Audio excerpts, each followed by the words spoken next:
कांग्रेस के वरिष्ठ नेता हरपाल बूरा जी, अभी तो बहन कुमारी शैलजा जी के भाई हैं वो पहुंचे हैं, पायल जी पहुंचे हैं, गुप्ता जी हैं, वीरेंद्र भाई है।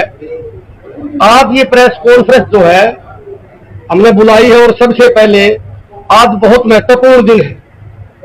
आज भगत सिंह, जो हमारे शहीद आजम भगत सिंह हैं, उनका जन्मदिन है, उनकी जयंती है। तो इस पर सबसे पहले शहीदों को हमारी तरफ से नमन और हमारी तरफ से शहीदों को फूलमाला।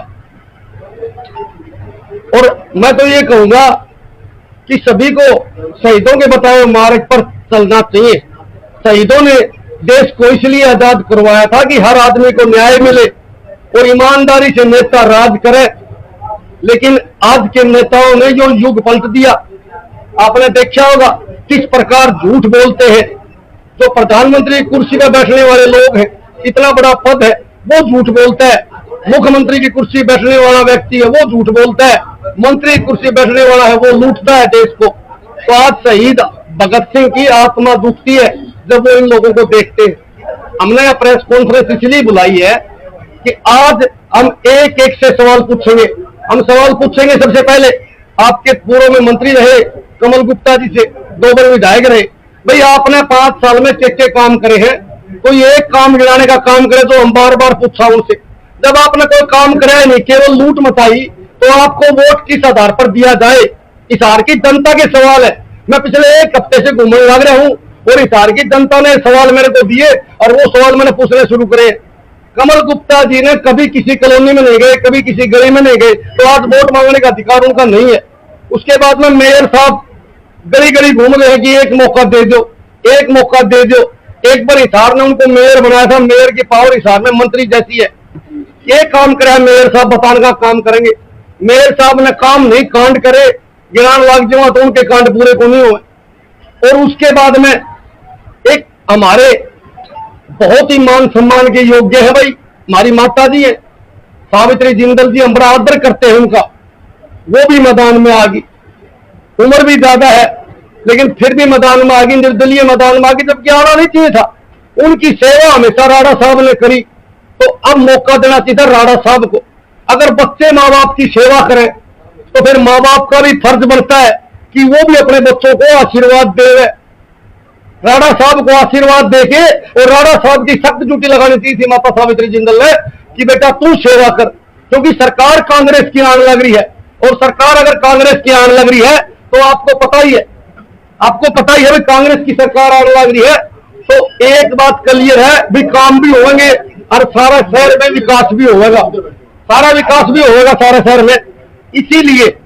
इसीलिए माता जी को राणा साहब को आशीर्वाद देना चाहिए था, लेकिन नहीं दिया। माता साहब कहा है कि हमने तो है खूब विकास करा हिसार का, हमने हिसार में स्कूल बनाए, हॉस्पिटल बनाए, उनकी पोल मैंने आपके सामने पहले पूर्व में खोल दी। आयुष्मान कार्ड तक लागू नहीं है जी इनके हॉस्पिटल में, गरीब आदमी में बदबू आवे। आज मैं 2 नई बातें लेके आपके सामने पेश हुआ हूं। मैं माता जी से एक सवाल मैंने पूछा, स्टेज पर पूछा, भाई माता जी बताने का कष्ट करें कि आपके जो जिंदल की फैक्ट्रियां हैं, उन फैक्ट्रियों में आप लोगों ने यूनियन क्यों नहीं बनने दी? जबकि कर्मचारियों की यूनियन तो सरकार ने बेल आउट कर रखी है। सरकारी महकमों में भी कर्मचारियों की यूनियन है, मजदूरों की यूनियन है, लेकिन जिंदल फैक्ट्री में किसी में भी यूनियन नहीं बनी। जिसने प्रयास किया यूनियन बनाने का, उसका क्या हाल होगा सारा हिसाब जाने। मैं तो बार बार एक बात पूछूं, अगर यूनियन बनती तो वे मजदूर कर्मचारी अपना हक मांगते, लेकिन उनको पहले ही कुचल दिया। जब अपनी फैक्ट्रियों में तानाशाही करते हैं, हर जगह तानाशाही करते हैं, तो हिसार शहर इन पर कैसे विश्वास करेगा कि हिसार का भला करेंगे? मेरा एक सवाल और भी है जो बहुत महत्वपूर्ण है, जिसको पूरा हिसार जानता है, जिसके कारण पूरा हिसार ही तंग नहीं, पूरा हरियाणा तंग है। जब हम हिसार के अंदर आते हैं तो जिंदल फैक्ट्री आती है, और जिंदल फैक्ट्री के पास में एक पुल बना है, सालों पहले पुल बना था। अपनी फैक्ट्री की जगह बचाने के लिए उस पुल को ही टेढ़ा करवा दिया गया, जहां हर रोज कोई ना कोई एक्सीडेंट होता है, हर रोज जाम लगता है, सारा शहर परेशान है। वो पुल कभी डबल नहीं हो सकता, कारण सिर्फ एक, जिंदल परिवार। जब जिंदल परिवार अपने स्वार्थ के लिए शहर में आने वाले रास्तों को ही बदल देते हैं, शहर में आने वाले रास्तों को ही बंद कर देते हैं, तो वो किस मुंह से कहते हैं कि मैं शहर का भला करूंगी, मैं शहर का विकास करूंगी?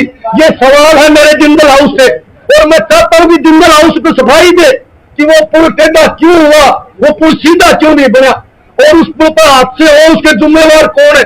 इस बात की सफाई जिंदल हाउस ने देनी चाहिए। ये मेरे ही सवाल नहीं, राणा साहब के ही सवाल नहीं, ये पूरे हिसार के सवाल है, पूरे अवाम के सवाल है, पूरे हरियाणा के सवाल है।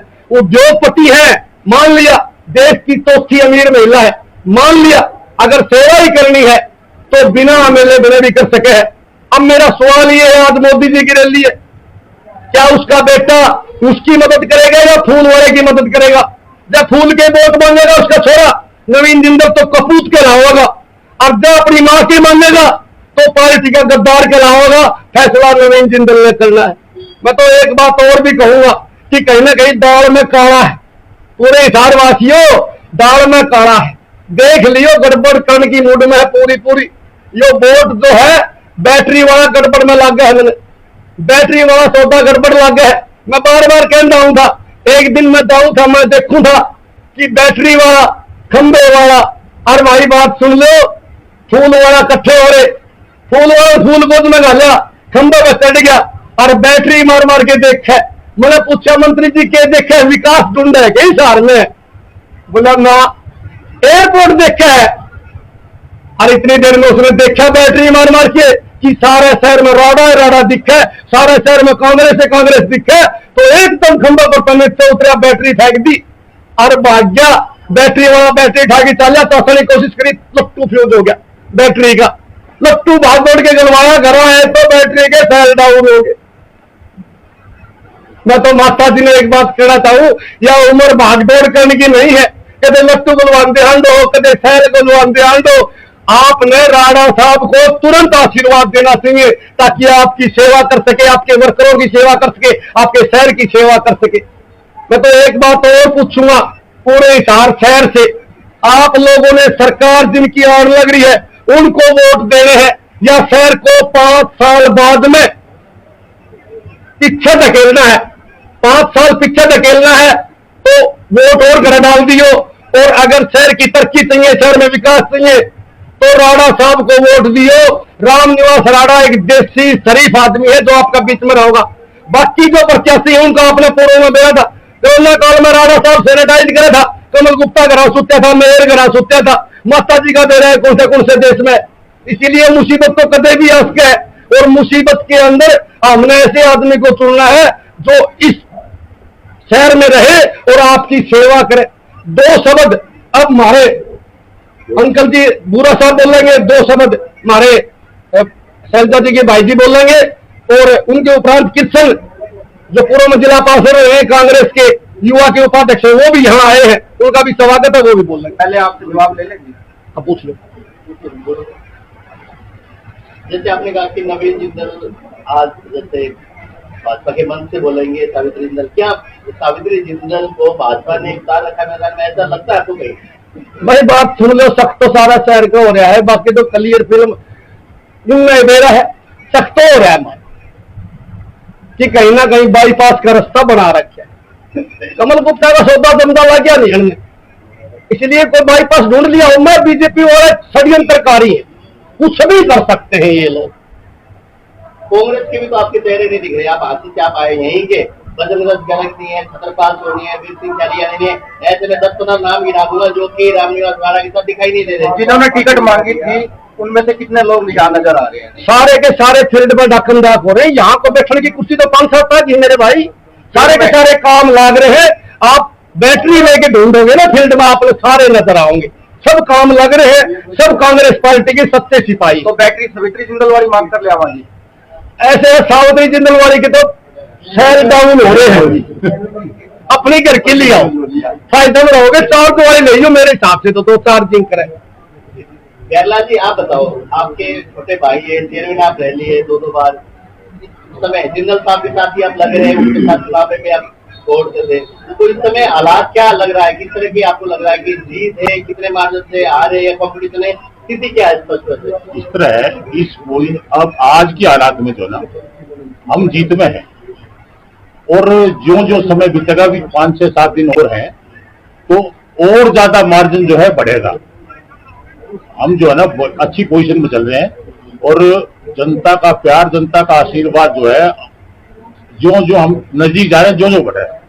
आपके तो ना वीर सिंह ख्यालिया है, बहुत सारे ऐसे जो पार्षद थे पूर्व में, वो आपके नजदीक है, जो कांग्रेस पार्टी में फिलहाल है, क्या उनसे आप बातचीत हो रही है, अंदर खाते कह रहे हैं कि ठीक है हम साथ हैं, दिखाई क्यों नहीं दे रहे? वीर सिंह ख्यालिया से मेरी हर रोज बार बार बात होती है, और वीर सिंह ख्यालिया जो है अपने लिए काम कर रहा है। ऐसी कोई बात नहीं है कि वो काम ना करता हो। वीर सिंह ख्यालिया भी काम कर रहा है। वो आप जो ये बता रहे हो डॉक्टर सत्रपाल सोनी भी काम कर रहा है। बजरंग गर्ग से मेरी बात नहीं है। जी, मैं एक सवाल पूछना चाहूंगा। कुमारी शैलजा जी प्रचार से काफी दूर रही, वो अभी रिसेंटली जो है वो प्रचार में तेजी उन्होंने दिखाई, इसकी वजह क्या थी? क्या कांग्रेस पार्टी को इस चीज का नुकसान नहीं होगा? नहीं, कोई नुकसान नहीं, बहन जी कोई दूर नहीं थे इलेक्शन से। और पूरी मतलब जब भी दिल्ली में थे वो, और सभी कार्यकर्ताओं से मीटिंग कर रहे थे, सबसे मिलके, और जो ही प्रोग्राम बना 26 तारीख से बहन जी फील्ड में। क्या कह रहे हो आप? हरियाणा में कितनी सीट आ रही है कांग्रेस की? आप बोलोगे तो कड़वा बोलोगे, यही बात है। 2/3 बहुमत से 70 सीटें आ रही है। कृष्ण भाई इधर आ जाओ। लाइट थोड़ा सा फटाफट साहब इधर आ जाओ, साहब इधर आ जाओ। कीर्तन जी आप ये लगा दो। हालांकि टिकट के दौर में बरवाला में आप भी थे, आपकी टिकट कटी, लेकिन थोड़ा गीला था, दूर हो गया, लेकिन दिख रहे हो आप तो, लेकिन बाकी नहीं दिख रहे थे। देखिए, टिकट कटने की बात तो ये है कि टिकट हमारी कटी नहीं है, हमें मिली नहीं। तो फिर टिकट तो कटती उनकी है जिनको पहले मिली हो, पहले कुछ रहे हो। हम तो कार्यकर्ता है पार्टी के, मांग रहे थे, हमारे को टिकट नहीं मिली, कोई बात नहीं। लेकिन एक ही बात करें कि सरकार जो है कांग्रेस की प्रचंड बहुमत के साथ बन रही है, और सारे के सारे साथी जितने भी कार्यकर्ता हैं वो अलग अलग स्थान पे अपनी ड्यूटियां दे रहे हैं। जैसे आप मेरी ड्यूटी को आप हिसार में मानो कि हम हिसार में सारे साथी मिलकर के हम चाहते हैं कि रामनिवास राणा जी बहुत अच्छे वोटों से जीते हैं। और बीच में कई साथियों ने सवाल किया है कि सावित्री जिंदल जी को लेकर के, नवीन जिंदल जी को लेकर के, इसमें कोई शक शुबा नहीं होना चाहिए कि बीजेपी के यहाँ 3 प्रत्याशी है, बीजेपी का एक प्रत्याशी नहीं है। पूरे हिसार जिले को, पूरे हरियाणा को पता है कि डॉक्टर कमल गुप्ता की जमानत जब्त होनी थी। वो चाहते हैं कि डॉक्टर कमल गुप्ता की एंटी इनकम्बेंसी जो है, जो उनको वोट नहीं देना चाहते, वो इनको वोट दे दें, जिससे डायरेक्ट कांग्रेस के पास वो वोट ना जाए। तो स्पष्ट तौर पे यहाँ बीजेपी के 3 उम्मीदवार चुनाव लड़ रहे हैं। एक सिंबल पे लड़ रहा है, 2 बिना सिंबल पे लड़ रहे हैं, एक आधिकारिक है, 2 अनाधिकारिक रूप से चुनाव लड़ रहे हैं। और किसी भी वोटर को चूकना नहीं चाहिए इस बात से कि कांग्रेस पार्टी का प्रत्याशी रामनिवास राणा ही बीजेपी को हराने के लिए सक्षम है, और वही जीतेंगे तो ही बीजेपी हारेगी। यहाँ बाकी किसी भी आदमी को वोट डालने से बीजेपी नहीं हारेगी। बीजेपी को हराना है तो हाथ के निशान के ऊपर आपको वोट डालना पड़ेगा। कृष्ण जी, हिसार जिले की 7 विधानसभा सीटों में से कांग्रेस की आपको क्या लगता है कितनी सीटें जो है निकल जाएंगी? 7 की 7 सीटें जीतेंगे, कितनी का क्या मतलब बनता है? लोकसभा की 9 सीटें, 9 की 9 सीटें कांग्रेस जीतने वाली है, जिले की 7 की 7 सीटें जीतने वाली है, और सबसे ज्यादा मार्जिन से जीतने वाली सीट आपको हिसार मिलेगी। सबको ऐसा लगता है कि ये शहरी सीट है, लेकिन शहरी सीट के बावजूद आप देखो कि बीजेपी कितनी डरी हुई है, बीजेपी कितनी बुखलाई हुई है कि उन्होंने अपने अनाधिकारिक प्रत्याशियों को उतारना पड़ रहा है। उनके 2 बार के यहाँ के एमएलए हैं, सीटिंग वो कैबिनेट मिनिस्टर हैं, उसके बावजूद अगर सावित्री जिंदल जी का बेटा नवीन जिंदल वहां से कुरुक्षेत्र से एमपी है, उसके बावजूद अगर वो इंडिपेंडेंट लड़ रही है तो क्या मतलब इस बात का? मुझे तो नहीं लगता कि जब वो ये सुनने में आ रहा था कि भाई सारे के सारे जो लोग हैं वो बीजेपी के कहने से बीजेपी में गए हैं, उनके प्रेशर से बीजेपी में गए हैं, तो ये प्रेशर तो नहीं झेल सकते हैं। वो सबको पता है कि बीजेपी के कहने से वो चुनाव लड़ रहे हैं। और साहब से पूछा जाओ, अरे पूछ ले, पूछ ले बस।